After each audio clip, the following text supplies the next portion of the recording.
किन किन को टिकट दिया गया है किन किन लोकसभा सीटों से। तो इसमें मुजफ्फरनगर से हरिंद्र मलिक को दिया गया है, आंवला से नीरज मौर्य को दिया गया है, शाहजहांपुर से राजेश कश्यप को दिया गया है, हरदोई से उषा वर्मा को दिया गया है, मिश्रिख से रामपाल राजवंशी को दिया गया है, मोहनलालगंज से आर के चौधरी को दिया गया है, प्रतापगढ़ से एसपी सिंह पटेल को दिया गया है, बहराइच से रमेश गौतम को दिया गया है, गोंडा से श्रेया वर्मा को दिया गया है, गाजीपुर से अफजाल अंसारी को दिया गया है और चंदौली से वीरेंद्र सिंह को दिया गया है। अब इस लिस्ट में भी कुछ ना कुछ मामला फंसा हुआ है। एक तो सबसे पहले बात मुजफ्फरनगर की करते हैं।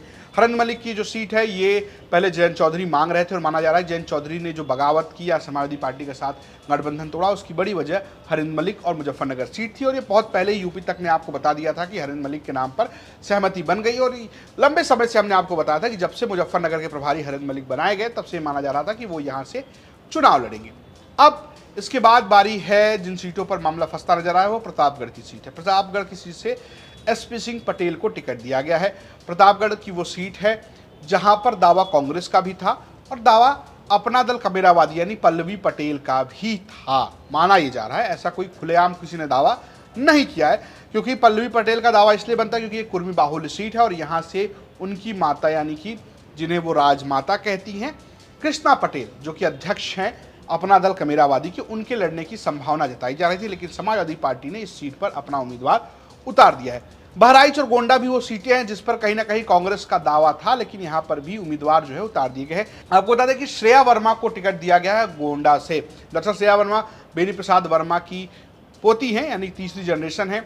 उनके पिता भी मंत्री है। बेनी प्रसाद मौर्य समाजवादी पार्टी के पुराने नेता रहे हैं और दिग्गज कुर्मी नेताओं में गिनती, समाजवादी नेताओं में गिनती होती है। बाराबंकी उनकी अपनी सीट रही, लेकिन बाराबंकी से ना देकर उनको गोंडा से टिकट दिया गया है। बाराबंकी से कांग्रेस के पीएन पुलिया के लड़ने की बड़ी उम्मीदें हैं। हालांकि बाराबंकी की सीट आरक्षित है, तो ऐसे में अगर वहां से किसी को उतारना होगा तो आरक्षित होगा। हालांकि इस पूरी जो लिस्ट जारी हुई उसमें समाजवादी पार्टी का पूरा फोकस जो है वो कहीं ना कहीं अपने पीडीए यानी कि दलित, ओबीसी यानी पिछड़े और अल्पसंख्यक पे थी। हालांकि अल्पसंख्यक के नाम पर सिर्फ एक टिकट दिया गया है और ये दूसरी लिस्ट है। दोनों लिस्टों में अल्पसंख्यक को एक ही टिकट यानी कि अगर आप कहेंगे मुस्लिम की तो एक ही टिकट दिया गया है और वो है गाजीपुर से अफजाल अंसारी की। और इससे पहले जो 16 लोगों की सूची जारी हुई थी उसमें से एक सीट संभल से शफीकुर रहमान बर्क को दी गई थी। तो गाजीपुर से अफजाल अंसारी जो बसपा के सांसद है वो समाजवादी पार्टी के टिकट पर लड़ते नजर आएंगे क्योंकि वो जो है मुख्तार अंसारी के भाई हैं और उनका परिवार पहले भी समाजवादी पार्टी में जा चुका है। एक उनके भतीजे जो हैं वो विधायक है समाजवादी पार्टी से और माना जाता है कि सपा में उनका जाना लगभग तय था और वो बिल्कुल उस पर मुहर लग चुकी है। तो ये दूसरी सूची थी जिस पर एक तरीके से कुछ ना कुछ माहौल बनता हुआ नजर आ रहा है।